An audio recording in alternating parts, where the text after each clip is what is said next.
sebagai waranggana ora mung pinter nembang, ora mung pinter joget, ora mung pinter ngedi busana, ning sadurunge nembang, ayo matur sik, nyuwun pangestu ndongake karo sing kagungan kersa. Ayo Nong, belajar komunikasi, yo. Nggih. Wilujeng dalu sedaya kemawon. Pak, sinten Pak Wiyono nggih, Pak? Nggih, Pak Wiyono. Nggih.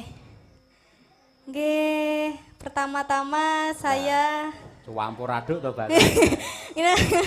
anu. Sae jane ya ayu, suarane apik, joget ya becik nek angger kon ngomong mliting pecotot ngono ae gumun aku.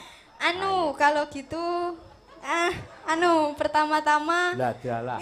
Nah. Wis jarno ae, ayo. Nah, isine lek gur anu karo pertama-tama, ayo.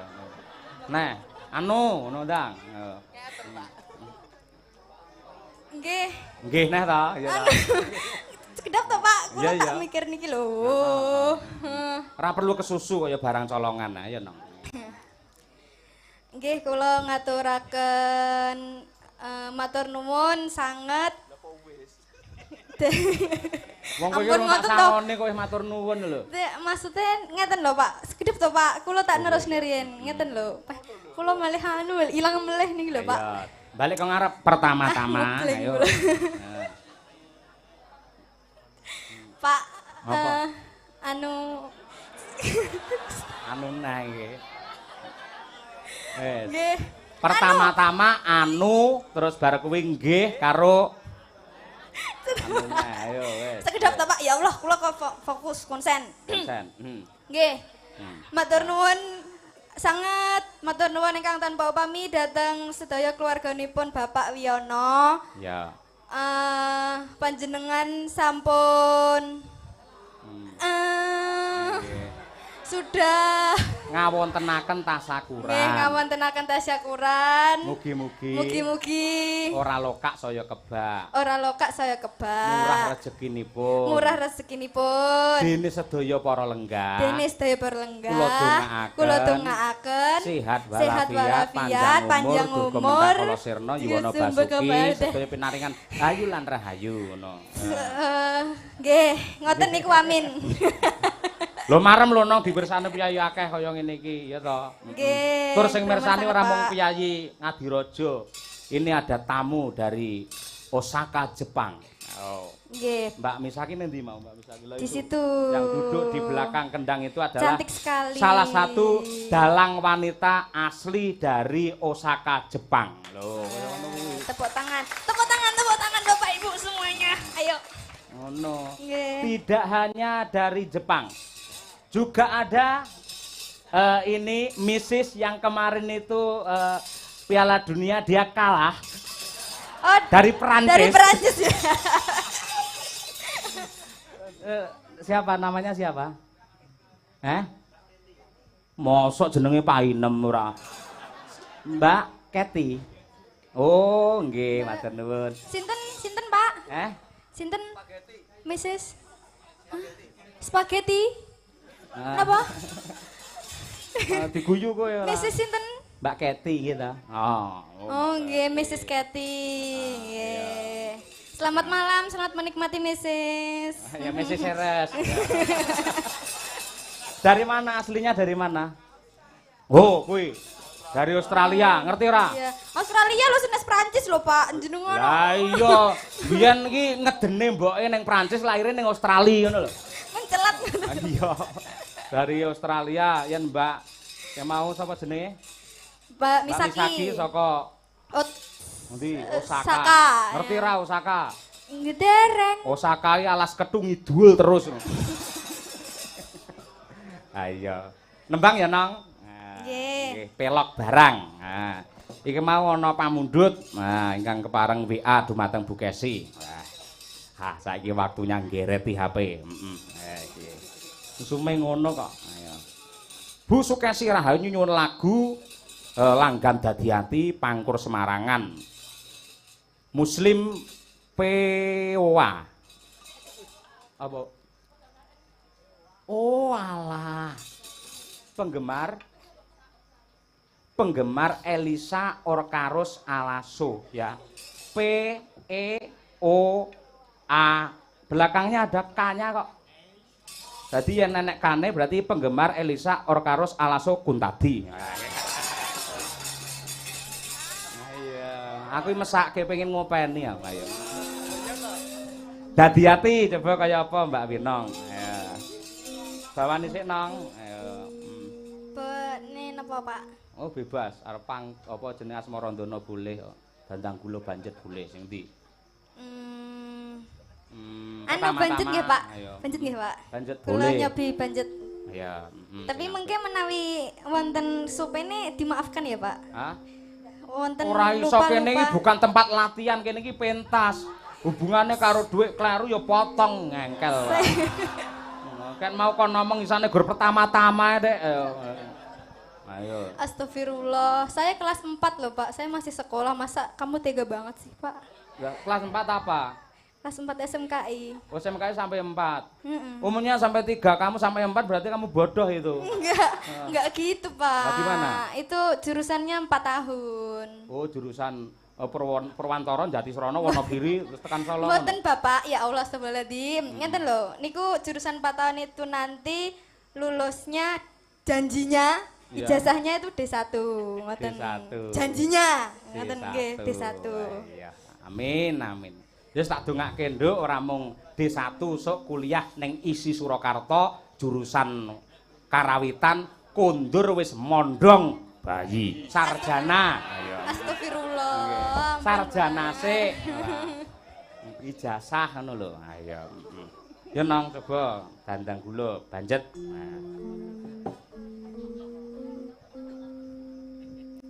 Yogya Nira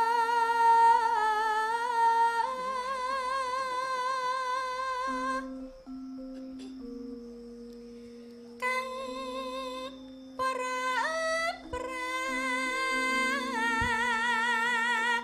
Juri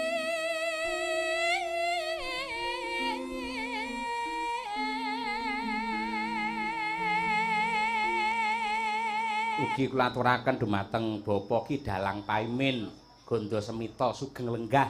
Ayo ngapunten ngrepoti ngampil kenong. Kenonge keri kok. Ayo.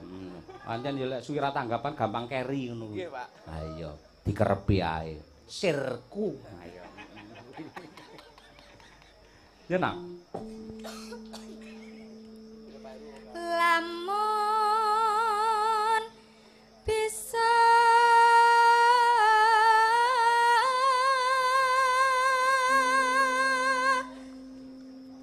samya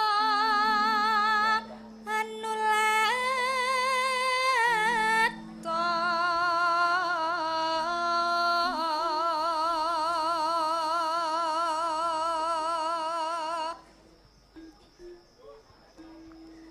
tu engun cari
Nano. Ya.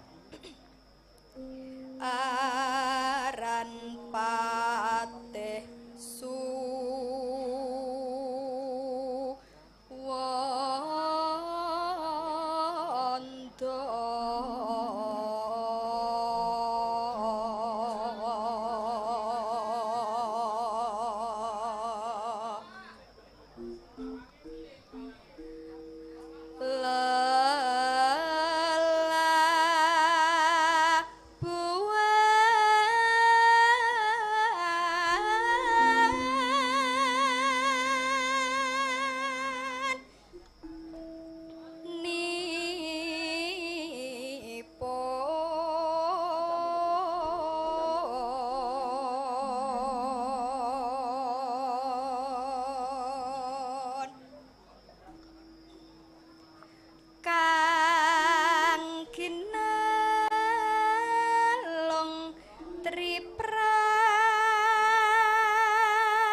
Napa, Pak? Jawa to?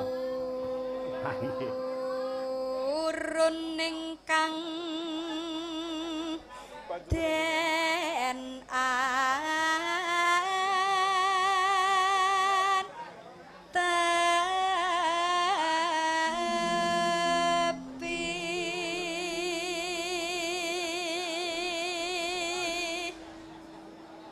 Nonen, no, para lenggah saged merapat wonten ingkang wonten tendanipun. Monggo ngiyup saged minggah teng gamelan mriki. Ayo.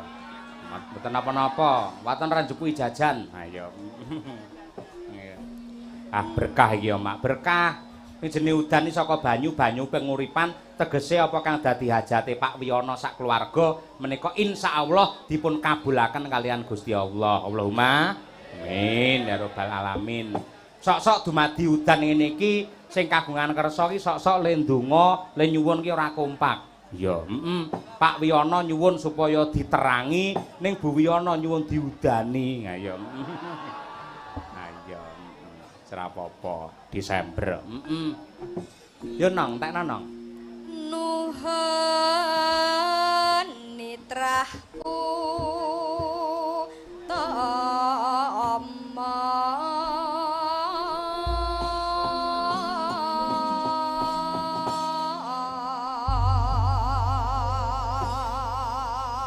Monggo dipun lajengaken dadi ati, digarap sak rambahan, ronggongan engko digarap langgam, ronggongan terakhir digarap jaipong. Wah iya. Monggo. Dados.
Sangga Buana, oye.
Matur sembah nuwun, Nduk Winong. Ayo, pengendang jaiponge.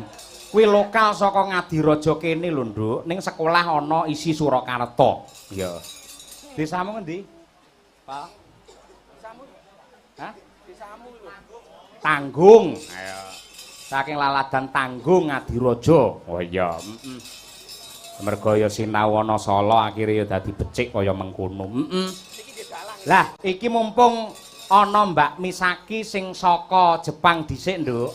Panjenengane kejaba pinter ndalang, kuwi uga pinter nggon karawitan. Ya, Slindro Sanga, Mbak Misaki men gender, mengko sing nyinden ya kuwi Ibu Kesi. Ya.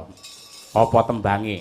Tembange sing manyar wae sing klasik wae ya kuwi jineman uler kambang. Kanggo mengetuk hati para warga masyarakat di Jawa dan Indonesia ing ngatasé wong Jepang wae pinter nabuh gamelan, pinter nyolahke wayang, yen awake dhewe ora tresna karo budaya tan wurung awake dhewe bakal kepaten nobor. Ya, ngono ya, Mak. Kaya ngono kuwi. Dawuh saka Mbak Misaki ana Jepang kono wis ana grup karawitan ki luwih saka 10 grup. Ya. Yen ning Amerika kono malah lebih dari 200 paguyuban gamelan. Saben-saben kampus universitas besar di Eropa dan juga Amerika mesti kagungan paguyuban gamelan. Ya. Ya. Coba kaya apa?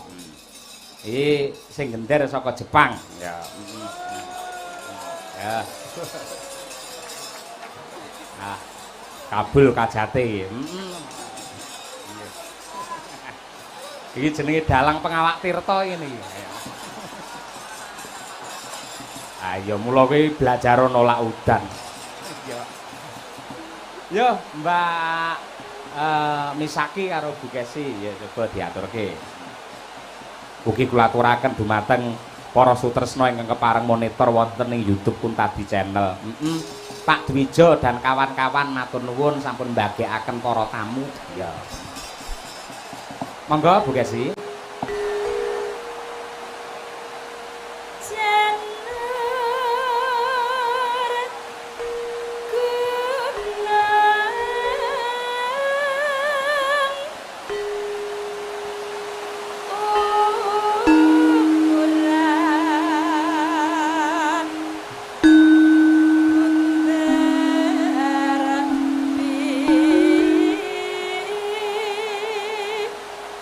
No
Para lenggah nyuwun tepuk tangan untuk Mbak Misaki dari Osaka, Jepang. Wah, elok kaya ngono.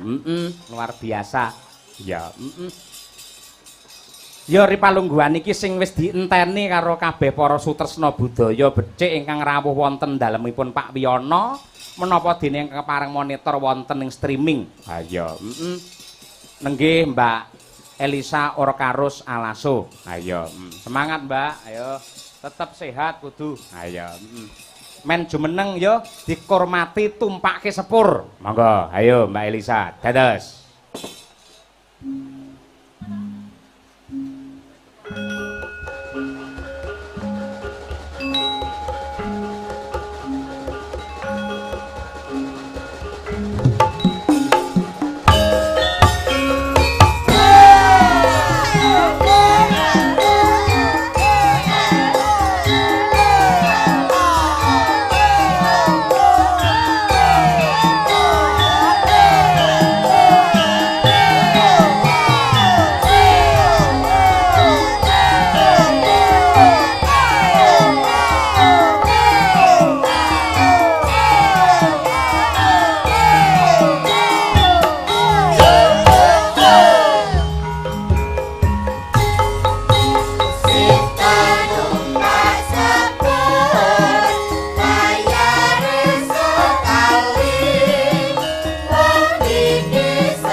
Jenengan nate napa mboten? Napa nate napa? Ngadeg dikurmati karo udan nate mboten? Ya nate, sing jenenge udan ki lumrah. Lumrah ya. Lumrah Tidak iki mengurangi semangat jenengan to? Iya, sing ra lumrah ki mau salah satu sinden nono sing umuk. Piye umuk piye? Sindenmu sing saka Jakarta ki lho Ayu Ting Ting. Ki mau umuk. Tenang no, El tenang. Nek ora aku mesti ra bakal udan. Mau cawetku wis tak uncalke dhuwur. Ndi ono ora mandi lah iki tetep. Ora bakal mandi wong nek dhek iki puwekuke ra umum kok. Mau jare wis gleleng. Tenang no El, tenang no. Saiki mau cawetku tekan ngendi to jane ngono goleki sidane. Gosek sampean iki sehat pisan iki yakin. Guys, sedikit yo disehat-sehatke nek ketemu karo kancane kan malah kuwi sing marake seger nggih, Pak. Amin. Mergane senang. Energi atau power itu datangnya dari rasa cinta. Ya. Benar. Mergane kepanggih malih ketemu kanca-kanca madang koro. Tadi aku semangat. Alhamdulillah. Nggih, wau dalu yo mayang karo mengguk-mengguk ngono lho. Carane aku teleke lagi putih ngono. Wah, kaya pitik teleke putih ora. Kurang sehat, sapine saiki aku seneng bisa sowan wonten Wonogiri ini di belahan yang berbeda ini Wonogiri. Wonogiri. Sing jenenge wilayah, kota, desa ya aja digonta-ganti. Ora apa Wonogiri iki kan ngidol sithik wis tekan Australia iki. Iya lek rono nglangiyo lek pengen. Ayo. Gaturaken. Iki mapan wonten ing Kasian. Nah. Kasian nggon Jogja ya ana Kasian kene ya ana. Bantul ya kono ya. Iya, Bantul Kasian, Bantul Kasian, Bantul. Lho saiki sampean aja nyepeleke Mbak Tutik. Lah ngopo? Udane mulai reda lho. Iya, tak onekke tak sindirno deloken langsung gedruk ping 3 sikile deg deg deg. Dikendalikan. Luar biasa, sesuk arep tak jal. Iya. Mbah iki kok iso to Mbak Tutik. Ayo. Mbiyen ki nate wayangan ning Ngawi, Mbak. Udan deres Mbak Tutik gandeng omahe Ngawi. Langsung nggawa apa jenenge iki? Garam lho apa jenenge? Oh iya. Basa Jawane apa kok radong kok? Oh, gayane. Nggawa uyah, Jawane. disebar-sebarke turut panggung ngono kuwi. Mbak Tuti iki. Mbak Tuti. Oh, berarti biasanya dia survei sebelum mulai dia udah datang dulu. Nyebar uyah kei lombok campur tahu akhirnya. Pangan dhewe terusan. Masak mungan. Ki ya mbuh kok iki luar biasa, Mbak. Mbak Lisa, Tuti. iki kersane Pak Wiyono pancen bintang tamune kedah jenengan. Mula li Napa ngejog nggih to? Kula malah dereng kepanggih Pak Wijono pundi to? Pak Wiyono malah Pak Wijono. Ijaan lama itu tulisannya Wijono, wacane Wiyono. Oh, yang iya. ya tulisannya Jang. Oh iya. Jang-jangan, Ah, yang-yangan. ah. Pundi ta Pak Wiyono pun salim ning kula mboten ngertos nek jenengan Pak Wiyono kutune. Mbak kula lho Wiyono langsung tak sembah ngene lho, Pak. Hah? Lah iya salime malah kalian jenengan to. Rapopo aku engko tak salim meneh. Ya Pak ya. Wah, aja kekerepen salaman karo Pak Wiyono. Lah ngapa ta? Nek kekerepen kok astane Pak Wiyono mesti ra diumbah pirang-pirang dina kuwi. Masa gitu sih? Lah, Kau salaman- pengalamanmu sendiri ya? Hah? Kamu pengalamanmu sendiri ya itu? Kamu nanya? Basic on true story. Iya aku bertanya-tanya. Iya pancen tak akoni kok ngono kuwi ra apa-apa. Ya ngaturake derek Pak Ayu Bagio menika acarane napa to jane ngedok sumur apa kok nganake wayang iki dalam rangka apa? Apa enek wayangan duk sumur lho? Nek wong sugih ya ora apa-apa bebas. Aku lagi arep masang keran ngono nganggap wayang gleleng wong sugih kok. Wah iya. Bebas, wong ki bebas. Tak Iki terangke, acarane. tak jelaske Nah. dalam rangka satu tasakuran mergo putra wayah saking lha iki Mbah Sami. Mbah Sami. Ibunipun Pak Wiyono. Oh, nggih, Mbak Niku Sami. putra wayahe kabeh do sukses kabeh, do mentas kabeh, sekolahe lancar. Mula nganake tasakuran itu satu. Mongko songo nggih. Songo. Sedulure songo sukses kabeh. Elok weh. Pak Wiyono nomor 3. Lah yo, songo iso. Bayangno upama kowe anakmu songo ora remuk kowe. Ora arep mbayangke siji wae angel golek jodhone wae angel kok arep mbayangke songo. Piye balenono? Ling golek bibite wae angel kok arep songo le mbayangke kadoan. Tegese piye? Dia aku kan masih jomblo gitu. Oh, ora. Belum duwe. ada yang ngurip-nguripin aku. Lah apa sampean ora ngrungokke omong aku ning ngarep mau? Aku yen karo wong wedok nyambut gawe gampang ternyo, gampang welas, gampang asih, ngono kuwi lho. Kamu welas sama aku. Iya, Kasihan asih. sama aku. Heeh, Bu Kesi ndek ben yang ngono. Wah, sinden kok nyambut gawe mongko dhek ora ndek bojo, akhirnya tak pek bojo mergo welas asihku karo Bu Kesi. Apakah kamu tidak mau seperti Bu Kesi? Jadi kayak Bu Kesi. Terus aku harus sama Pak Yoyo. Jadi istri kedua. Enggak harus sama Pak Yoyo, Pak Cahyo pun tadi juga boleh. Gimana Bu kalau kayak gitu? Jujur Li.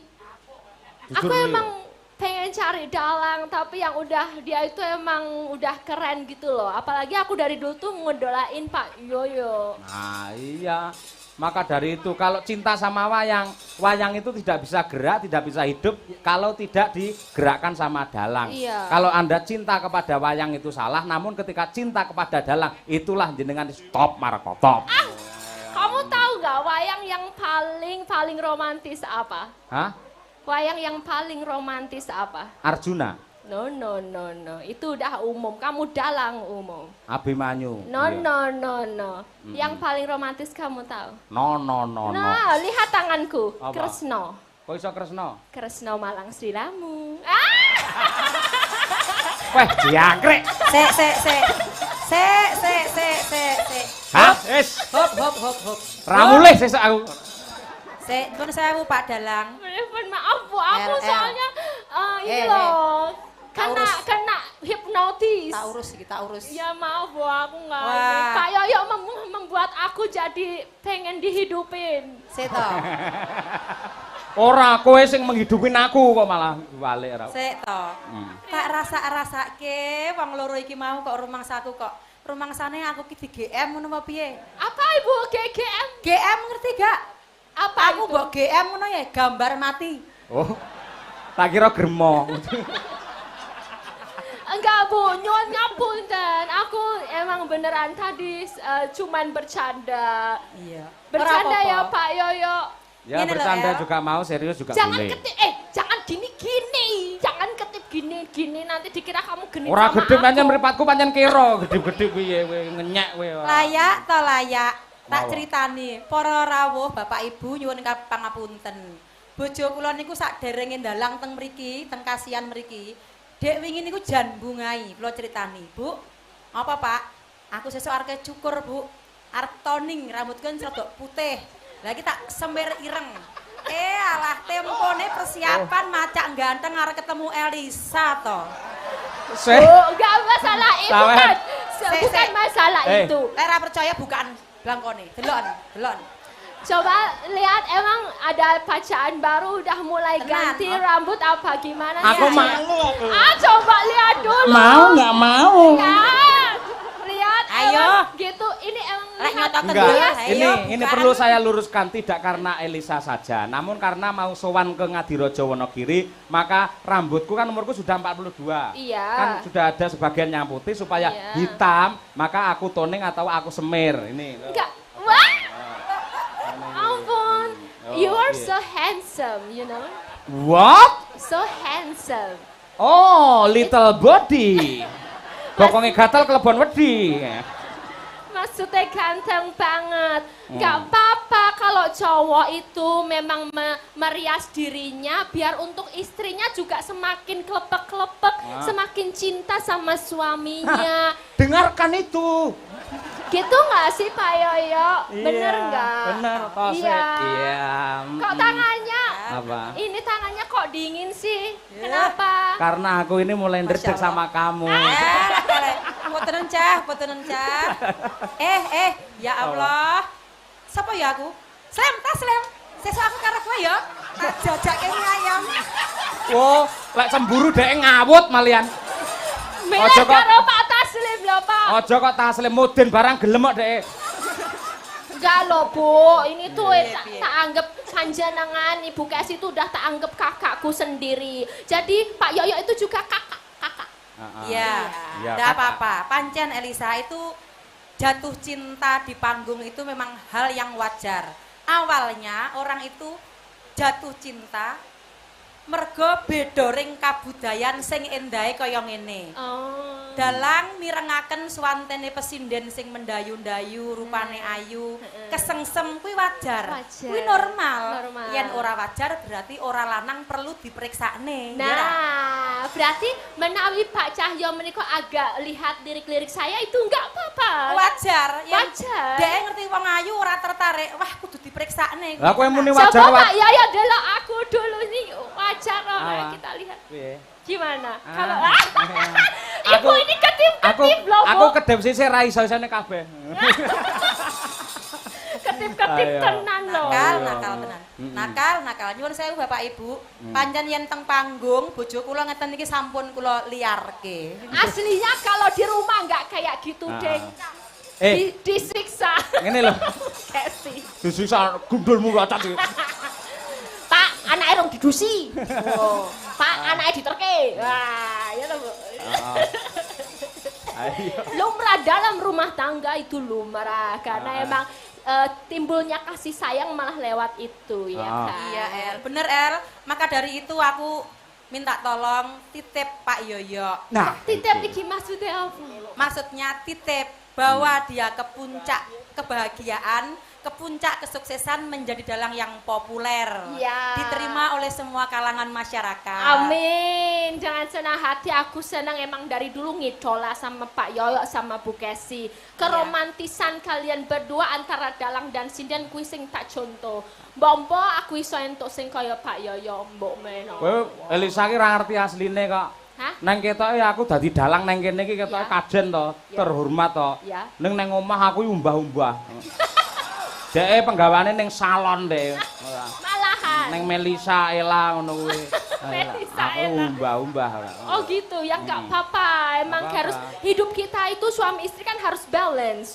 Kalau yang cowok umbah-umbah, yang wedok nanti bisa di facial. Karena istri itu emang harus dibonggokan ya. Kita itu nggak cuma bonggokan piye to? Nggak cuman cinta doang modal cinta tok, tapi ya modal diragati le facial, le mempercantik diri. Engko nek pas bojone elek, lemu, apa rupane mbelkusuh ngono kuwi golek liyane disio-sio padahal mbiyen le ngoyak-oyak kaya ngopo. Nah. Oh iya. Jadi kan harus modalnya suami itu banyak. Iya. Lah perkara facial arepe apa kerimbat ora masalah. Lah sing wedok kerimbat facial terus sing lanang umbah-umbah apa pantes ora? Ngono. Umbah-umbah gone sapa to Bu pertanyaane? Ora lho El. Ora mungkin kok Pak Cahya pun tadi umbah-umbah. Nah, Ora nggak pernah. Ini tadi bohong, cuman buat caper aja. Iya. Cari perhatian aku. Bener. Pak Cahya pun tadi neng ngomah ya sebagai raja rumah tangga. Kepala rumah tangga yang harus dilayani setiap hari. Mula ngene El, sejatine yen aku dhewe kuwi ngayahi Pak Cahya pun tadi kuwi lah rekoso, remuk. Mula upama dheweke kuwi poligami, wis seneng karo awakmu nomah malah aku seneng banget El. Eneng sing ngancani kula rekoso ngoten lho Bu. Ikhlas Bu Kesi kowe. Malah ikhlas. Ikhlas kok karo menteleng ora. Ngene lho Mbak Elisa karo Bu Kesi. Aja nyonto sapa-sapa ning nyontoa Mbah Putri Mbah Sami. Kae lho piyayine lenggah. Nggih, Mbah Sami, Mbah. Oh, piyayine sehat, yuswane panjang, mergo atine tentrem penggale digawe ayem ngono kuwi. Kalau bisa ya satu untuk selamanya lah, ojo tambah-tambah nggih ta, Pak. Pancen tekadku ya mek satu. Ayo. 1A, 1B, 1C. Ora iki enek iki lho enek pamundhut anu Mbak Elisa. Ayo. Kagem Mbak Limbo kula saking Pak Widodo. Nyuwun gending podang kuning Umi Hafifah. Kalian ula tampar. Kagem anak kawula ingkang dipun murwakala mugi dados putra-putri ingkang soleh lan solekah, kasembadan ingkang dipun gayuh. Ngaten. Ugi menika saking Bapak Widodo, Wiyono ngapunten. Nyuwun podang kuning Umi Hafifah. Jenengan enten pesanan mboten? Wonten tadi dari Pak mantan Kapolres apa Kapol apa? Bentar ya aku baca tadi minta nomor langsung WA. Iya. Ping Pak Yoto mantan komandan patroli Satpol PP Kabupaten Wonogiri, Neng. Wah. Nanti minta lagu kesukaanku ya, Neng. Lali janji Nesragen, Neng. Wes nganggo nang neng. Ya, Neng. Ya diaturake siji mboko siji. Jen, napa niki kula nderek? Podang kuning riyen nggih. Oke. Jenengan kancane Mbak Umi Hafifah. Mbak Umi Hafifah. Dah lama enggak ketemu. Ayo. Tukung nggih jumeneng Mbak Umi Hafifah. Kecos.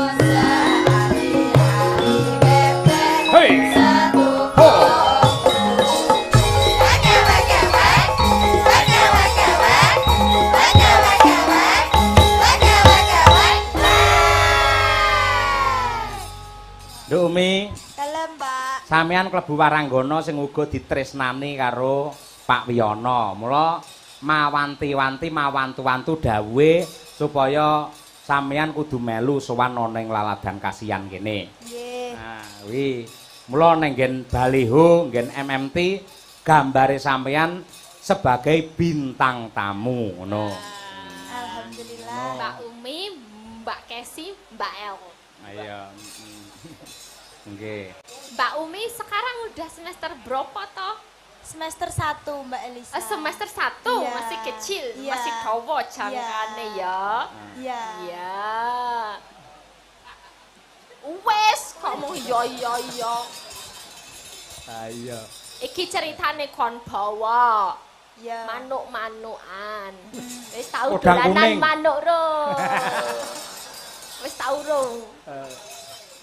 Urung to. Aku yo urung tau dolanan manuk. Tapi kok nyanyi manuk terus dadi lek kumbayangke ya bingung. Mumpung udan rene iki lek nek manuk nganggur.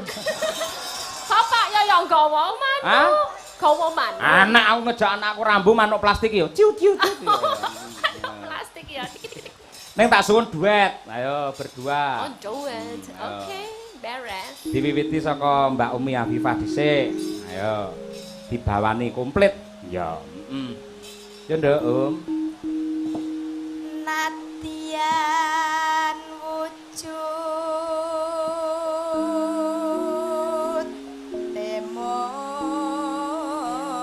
temong paksi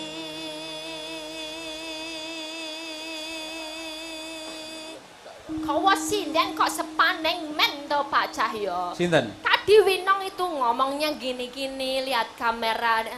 Nadian wujud temong. Coba pakai ekspresi. ya Coba apa Andanono, bisa Mbak, acara Mbak? Mbak. Gitu.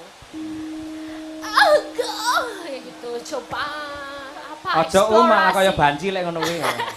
Eksplorasi gitu loh. agawe telineng berontak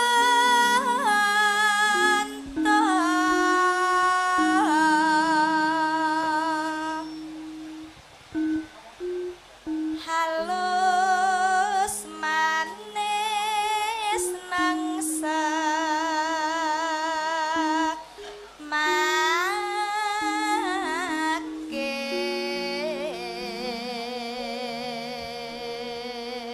Lan iki ana kabar gembira, Nduk. Napa Masa? niku? Besok tanggal 4 Februari 2023 akan ada kolaborasi dua dalang lelaki dan wanita antara Ki Cahyo Kuntadi dan Mbak Elisa Orkarus Alaso. Bertempat di Walikukun Ngawi. Ayo, kelire loro, ora siji. Terus ngutak pangku dek. Ayo. Maaf ya Bu. Ayo. Ini kolaborasi dalam seni nggak apa-apa ya? Nggak ada, kalau hati nggak sih. Ya kita berkesenian aja. Setuju ya? Alhamdulillah. Setuju karo jempol ngene ning ndase murup ayo. Yo, sampean Mbak Isa. Aku ya. Nek jajal ya apa? Wasuwingkan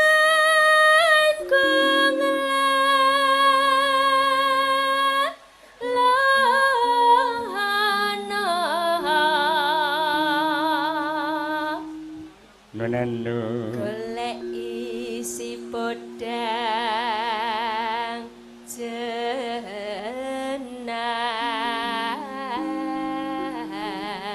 jenar.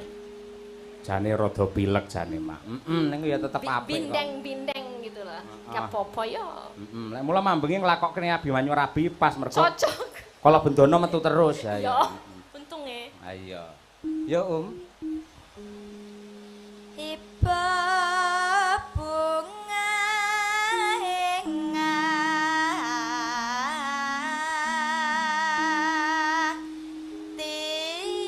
hatiku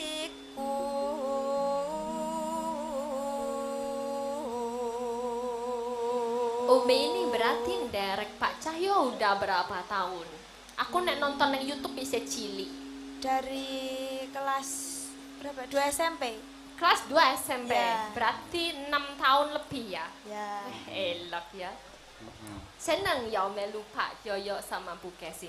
Nek neng omah dipakani ora sih? dipakani kroto ayo. Sinden kok dipakani ora. Ya nek aku arep melu ngono lho. Nderek. Lan Mbak Umi saiki wis melejit, Mbak Elisa. Melejit Ya tenan. tegese mboten namung tumut kula tok suatu saat menjadi bintang tamu ning Boleh, mboten boleh. masalah. Malah bagi para penanggap yang nanggap kula yang harus atau mengharuskan ada Umi Hafifah kudune engko ya enek target kontrak dhewe ngono kuwi. udah Pamrih kelas apa? bintang tamu. Untuk menyejahterakan sinden. Waton rasilak saka batine, sinden sak ret lan sapa wae. Pengine ora dadi sinden biasa, pengine ya dadi bintang tamu sing sangune akeh mesti. Betul. Mung Mendukung pijakane kudu kebudayaan. ngene dhisik, Nah. ngono. Yo entekke, Nyambut nyanding bisa dadi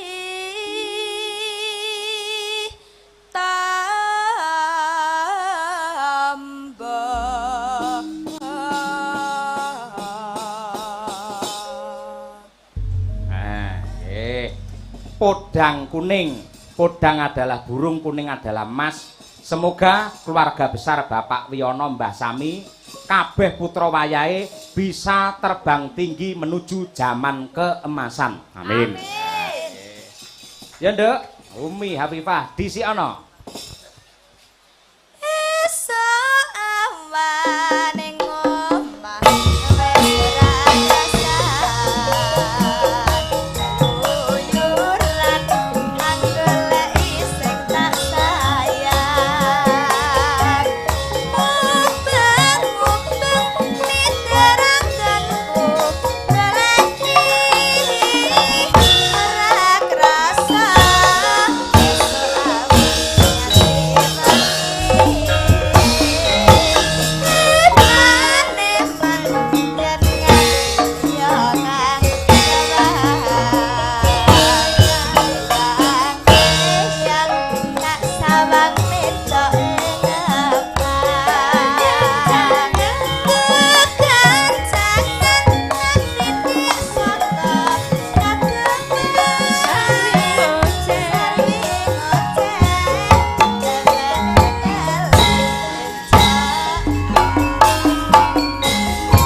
pundi-pundi ya diarep-arep nggih Dek Umi niki.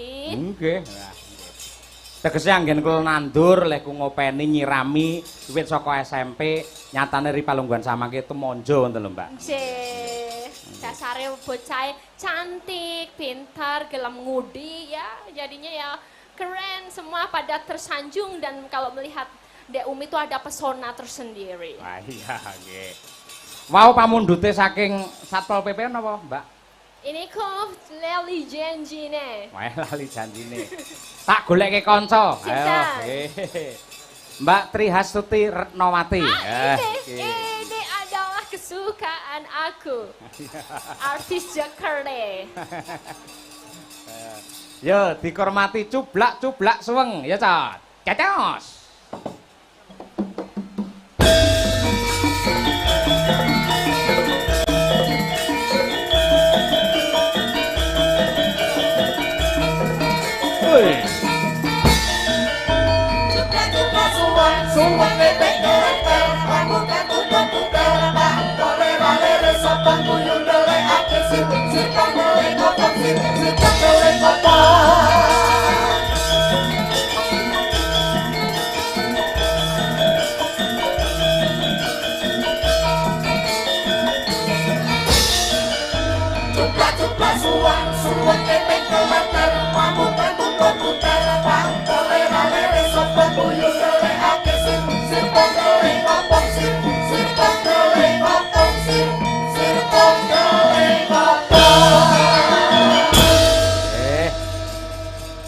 Halo, Mrs. Trihastuti Retnowati. Iya, selamat malam. Piye? Nggonmu wis kok uncalke kok malah deres sih piye? Tadi itu bukan kesalahan saya, tapi kesalahannya Pak Glondor. Oh, Iya. Pak Glondor ngapa sih? Tadi kan saya suruh Ya. Pak Glondor tolong celana saya yang warna putih nggak putih, coklat nggak coklat, yang agak burem kayak kaos kaki itu loh. Itu Ya. tolong ambilkan, nanti Ya. diuncalkan ke dhuwur sambil diubeng-ubengkan. Salahnya Iya. di mana ini? Enggak ditaruh di atas, tapi disai, dicium-cium gitu. Pak Glondor nggak boleh gitu. Pak Itu Glondor anak tuh loh. hujan malah di PDW. Iya, nggak tahu modusnya itu Karena apa. saking gumunnya sama kamu, ada Iya. makhluk kok secantik ini gitu. Iya, dia terkesima karena celana saya tuh gambarnya ada payungnya. Ada rendangnya. Nganggo gambar payung mah. Tik. Anjir. Bagi omong apa toh, Non sewu, non sewu, non sewu. Nggih, non sewu. Ini artis Jakarta loh BTW. Kamu Ayo. kaya nganggo sing gambar payung, Mbak. Yo sing Iya. mangun. Sing larang sithik ngono lho gambar payung itu tuku ning pasar wis 10.000 Nah, terus gambar apa? Iya yang polos gitu, Brenda. Saya nggak suka.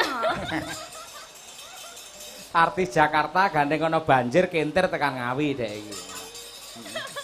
Namanya siapa hari ini tadi? Ayu Ting Ting ya. Ayo ting ya. Kalau besok, Eh? kalau besok nama saya siapa? Besok adalah Ariel Tatum. Enggak, saya kan kalau Yang bibirnya sore. terseksual gitu loh. Saya kalau sore, tengah malam, dan pagi itu namanya lain gitu. Piye? Enggak ya. Ya. Lah pagi sapa? Pagi. Kalau pagi saya Hamdayani. Dayani. Kalau Handayani. kalau siang Kalau siang saya Rina. Rina. Kalau Iya. sore Kalau sore, iya Tuti. diprotes no. Siapa? Tuti aja. Oh. Kamu tahu nggak artinya Hastuti itu apa? Apa sih Hastuti? Kamu nggak tahu ya? Enggak, Hastuti. Iya. Apa artinya? Hasil tumpang tindih. Oh, hasil tumpang tindih. Iya. Kamu Astagfirullahaladzim. itu enggak. Kabeh wong iki jenenge Hastuti berarti nih. Kalau laki-laki Hastoto. Oh, Hastoto beda nek cewek Hastuti. Kuwi lho Oh, ayo lah. dibawani. Napa Kasih, niki? Napa bebas monggo. Kawane Bawani nopo, sih. Mbak? Ayo, Mbak Ayu Ting Ting. Ayu Tong Tong. Kangen yo le. Kangen tuh Boleh, sapa ta ngambil. jane? Oh no, kayane. Sok cantik Iya. banget. Sesuk tak omongi. Ya. Kangen kutan haba haba ma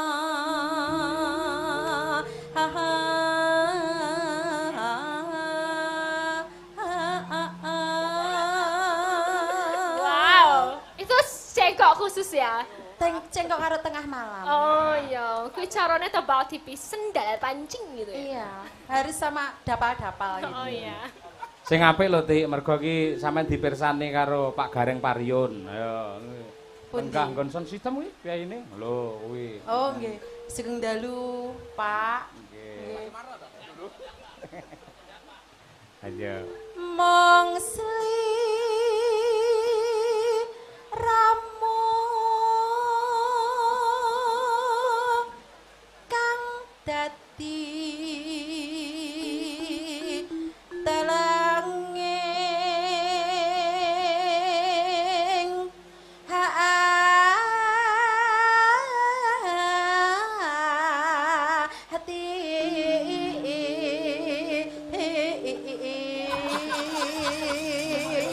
Sembonang lho muka-muka. Cengkoke jan jemotos. Api ya Allah. Jan. Kan tadi di bis saya di briefing sama Mas Danang. Harus begini. Ayo, itulah cengkoke sinden Bu ngatirin. Ayo. Saya ganti Mbak Elisa, Mbak. Wos lawas anggonku nunggu. Ayo. Wes lawas anggonku nunggu. Gitu harus kayak gitu. Kamu sakit perut ya? Aku nyontek kamu. Mules ya. Kau adik cara menebarkan pesona pada pria dengan cara sendal pancing gitu. Iya. Seliramu nate ngendika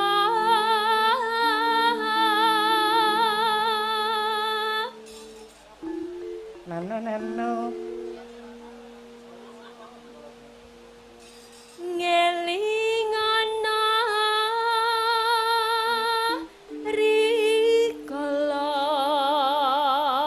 jaman kepungkur.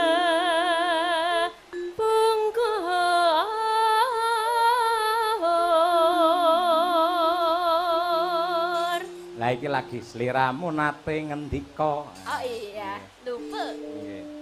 Gue apa lu? Piye? Gue apa lu? Sekarang ini gue apa lu? Kamu nanya. Ente Lo kadang-kadang aja. ente ya, kayak ente kadang-kadang ente. Lo aja dah. Gue ya. Iya. Mbak Elisa saja karena Mbak Tuti di Jakarta ini sudah terlonte-lonte. Terlonte. Betawi kok ya. Oh, semua diganti ya. Iya. Diganti Iya aja. Kamu terlonte-lonte. Ya, itu Wes. memang suke. Ayo. Seliramu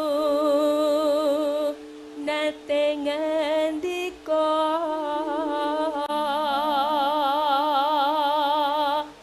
tresno lahir trusing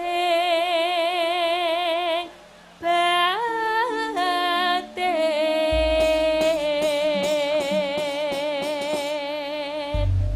Ayo. Lali janjine sing energik Mbak Elisa, men kringete iso metu, insyaallah awake iso enteng. Amin. Ya. Oke, siap. Mangga. Dados.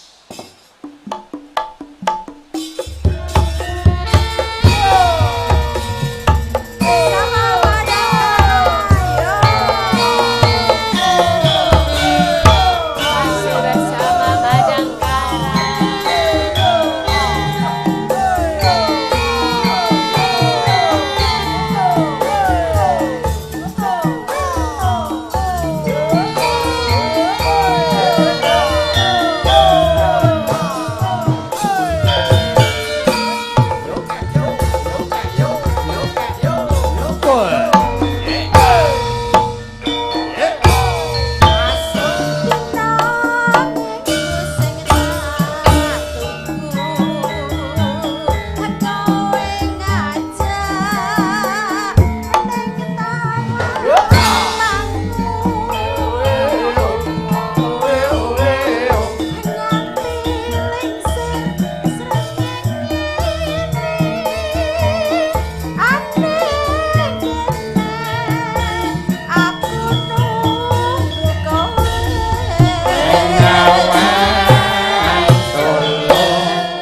itu. Apa resepnya? Saya Ya. dulu tuh suka berenang. Oh, berenang. Iya. Allah golek wedi berenang. Gaya. Ya gen rada elit no Pak Yoyo, iki dipirsani piyayi kathah. Oh iya iya. Iya iya. Suka berenang. Ayo El ya. Ayo, Apa? angkat El ya. Ayo, oke. Ayo. Janjane kowe ning gelagatmu sajak nyobriyane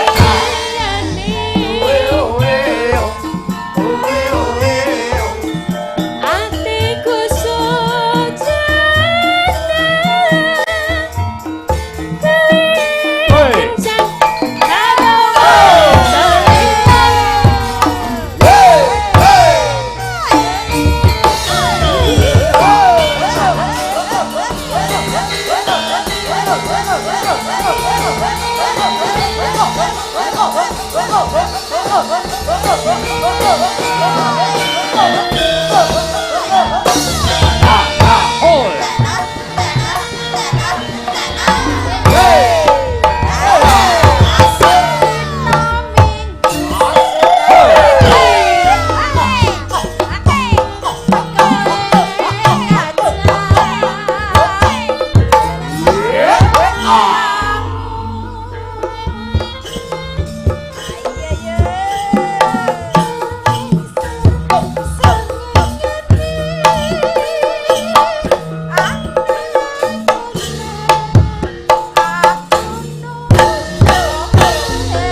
Ayo le. Le. Ya, Mas. Seragenan yon. Janjane kowe ning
biasa, dahsyat tenan iki ora. Dahsyat.